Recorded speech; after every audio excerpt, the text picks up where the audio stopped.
ಧರ್ಮಸ್ಥಳದಲ್ಲಿ ಶವಗಳನ್ನು ಹೂತಿಟ್ಟಿರುವಂತಹ ಪ್ರಕರಣಕ್ಕೆ ಸಂಬಂಧಪಟ್ಟಂತೆ ಇವತ್ತು ಮೇಜರ್ ಬೆಳವಣಿಗೆ ಆಗಿದೆ. ಧರ್ಮಸ್ಥಳದಲ್ಲಿ ಶವಗಳನ್ನು ಹೂತಿಟ್ಟಿರುವಂತಹ ಪ್ರಕರಣ ಇದೆ. ಧರ್ಮಸ್ಥಳದಲ್ಲಿ ಈಗ ಮತ್ತೊಂದು ಕಳೆಬರ ಪತ್ತೆಯಾಗಿದೆ. 11ನೇ ಪಾಯಿಂಟ್ನಲ್ಲಿ ಅಸ್ಥಿ ಪಂಜರ ಪತ್ತೆ ಆಗಿದೆ ಅಂತ ಹೇಳಲಾಗ್ತಾ ಇದೆ. ಬಟ್ 11ನೇ ಪಾಯಿಂಟಲ್ಲಿ ಹೋಗೇ ಇಲ್ಲ ಇವರು. 11ನೇ ಪಾಯಿಂಟ್ ಏನಿದೆಯಲ್ಲ 11, 12, 13.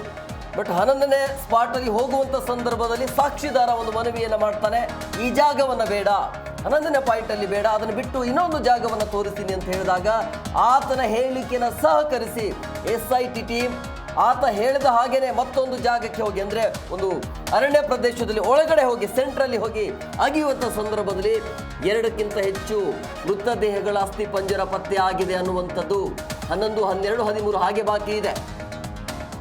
ಆದರೆ ಇಲ್ಲಿ ಮೆಚ್ಚುವಂಥದ್ದು ಏನು ಅಂತ ಹೇಳಿದ್ರೆ SIT ಅವರು ಆತನ ಸಹಾಯಕ್ಕೆ ಸಹಕರಿಸಿದ್ರಲ್ಲ, ಅಂದರೆ ಆತ ಹೇಳ್ದಂಗೆ ಕೇಳಿದ್ರು. ಇಲ್ಲಿ SIT ಟೀಮ್ ಹೇಳಬಹುದಾಗಿತ್ತು 11, 12 ಬಾಕಿ ಇದೆ, ಫಸ್ಟ್ ಇದನ್ನು ಮಾಡೋಣ ಅಂಥೇಳಿ.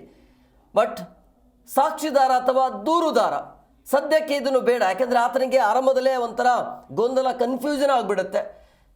ಈ 8, 9, 10ರಲ್ಲಿ ಏನೂ ಸಿಗೋದಿಲ್ಲ. ಹಾಗಾಗಿ ಆತ ಒಂದು ಆತಂಕದಲ್ಲಿನೋ ಕನ್ಫ್ಯೂಷನಲ್ಲಿ ಇರಬೇಕಾದ್ರೆ ಈ 10, 11 ಮತ್ತು 12, 13 3 ಪಾಯಿಂಟ್ಗಳನ್ನು ಬಿಟ್ಟು ಬೇರೆ ಪಾಯಿಂಟ್ಗೆ ಕರೆದುಕೊಂಡು ಹೋಗುವಂಥ ಸಂದರ್ಭದಲ್ಲಿ, ಬೇರೆ ಸ್ಪಾಟಕ್ಕೆ ಅಥವಾ ಬೇರೆ ಜಾಗಕ್ಕೆ ಕರೆದುಕೊಂಡು ಹೋಗುವಂಥ ಸಂದರ್ಭದಲ್ಲಿ ಸಿಕ್ಕಿರುವಂಥದ್ದು ಅಸ್ಥಿ ಪಂಜರಗಳು 2ಕ್ಕಿಂತ ಹೆಚ್ಚು ಮೃತದೇಹಗಳು ಇದ್ದಾವೆ ಅಂಥೇಳಿ ಅನ್ನೋದು ಈಗ ಮಾಹಿತಿ ಸಿಗ್ತಾ ಇದೆ. ಅಂದರೆ ಅಧಿಕೃತವಾಗಿ ಮಾಹಿತಿ ಬಂದಿರುವಂಥದ್ದು, ಅಲ್ಲಿ ಏನೋ ಸಿಕ್ಕಿದೆ ಅಂತ SITನೇ ಅಧಿಕೃತವಾಗಿ ಹೇಳ್ತಾ ಇರುವಂಥದ್ದು. ಇದು ಊಹಾಪೋಹಲ ಅಥವಾ ಬೇರೆ ಮೂಲಗಳಿಂದ ಸಿಕ್ಕಿರುವಂಥ ಮಾಹಿತಿ ಅಲ್ಲ, ಅಧಿಕೃತವಾಗಿ SIT ಕೊಟ್ಟಿರುವಂಥ ಮಾಹಿತಿ.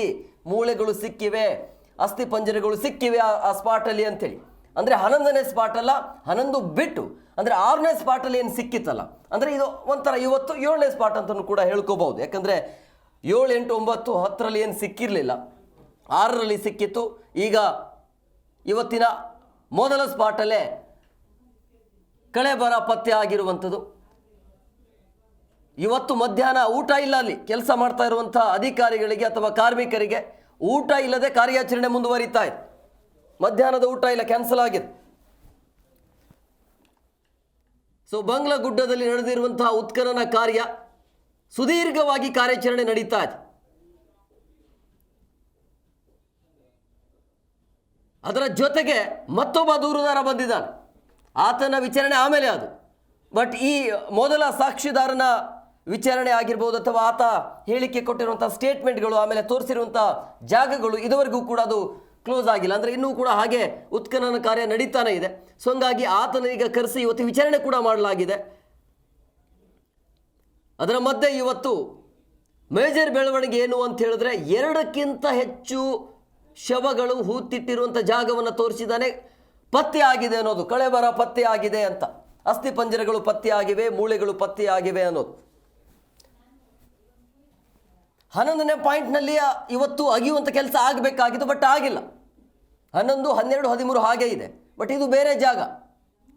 ಆದರೆ ಮಾಹಿತಿಯ ಪ್ರಕಾರ ಒಂದು ವರ್ಷದ ಒಳಗಡೆ ಅದು ಡೆತ್ ಆಗಿದೆ ಅನ್ನುವಂಥದ್ದಿದೆ. ಯಾಕಂದರೆ ಉಪ್ಪನ್ನು ತೆಗೆದುಕೊಂಡು ಹೋಗ್ತಾ ಇದ್ರನ್ನು ನೋಡ್ತಾ ಇದ್ರೆ ಅದು ಹಾಗೆ ಅನಿಸ್ತಾ ಇದೆ.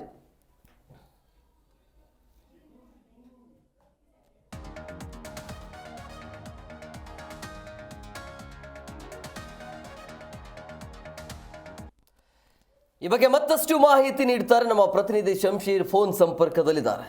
ಶಂಶೀರ್, ಬೆಳಗ್ಗೆ 11, 12, 13ರಲ್ಲಿ ಸಿಗತ್ತಾ ಇಲ್ಲ ಅನ್ನುವಂಥ ಒಂಥರ ಕನ್ಫ್ಯೂಷನ್, ಗೊಂದಲ ಇತ್ತು. ಆದರೆ 11 ಪಾಯಿಂಟನ್ನು ಬಿಟ್ಟು ಬೇರೆ ಜಾಗವನ್ನು ತೋರಿಸಿದಾಗ ಉತ್ಖನನ ಮಾಡುವಂಥ ಸಂದರ್ಭದಲ್ಲಿ ಕಳೆಬರ ಪತ್ತೆ ಆಗಿದೆ ಅಂತೇಳಿ. ಬಟ್ ಕನ್ಫ್ಯೂಷನ್ ಇರೋದು 11ನೇ ಸ್ಪಾಟಲ್ಲಿ ಸಿಕ್ಕಿರೋದು ಅಥವಾ 11, 12, 13 ಬಿಟ್ಟು ಬೇರೆ ಜಾಗನ ಇದು ಅಂತೇಳಿ. ಏನಿದೆ ಅಪ್ಡೇಟ್?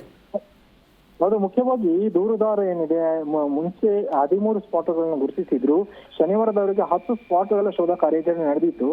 ಆದ್ರೆ ಇವತ್ತು ಬೆಳಿಗ್ಗೆ 11:30 ಸುಮಾರಿಗೆ 11 ಸ್ಪಾಟ್ಗೆ ಹೋದಾಗ ದೂರುದಾರ ದಿಢೀರನೆ ಸ್ಪಾಟ್ ಅನ್ನು ಚೇಂಜ್ ಮಾಡಿದ್ದಾನೆ.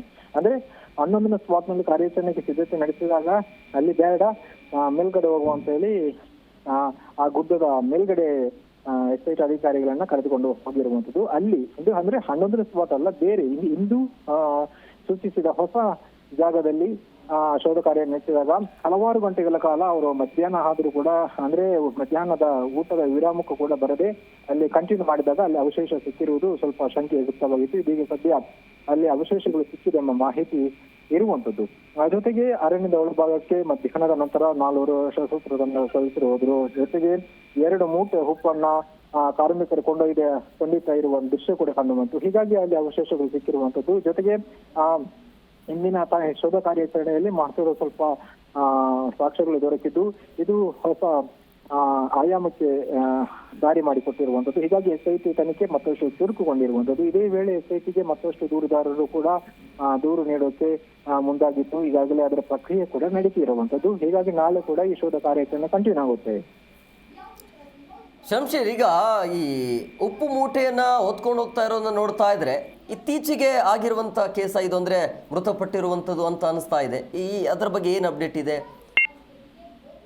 ಹೌದು, ಮುಖ್ಯವಾಗಿ ಇತ್ತೀಚೆಗೆ ಅಥವಾ ಎಷ್ಟು ವರ್ಷಗಳ ಹಿಂದೆ ಎಂಬುದರ ಬಗ್ಗೆ ನಿಖರವಾದ ಮಾಹಿತಿ ಸದ್ಯಕ್ಕೆ ದೊರಕಿಲ್ಲ. ಆದರೂ ಕೂಡ ಅಲ್ಲಿ ಕಳೆಬರ ಹೊಂದರ ಅವಶೇಷಗಳು ಪತ್ತೆಯಾಗಿದೆ ಎಂಬ ಮಾಹಿತಿ ಲಭ್ಯ ಆಗಿರುವಂತದ್ದು.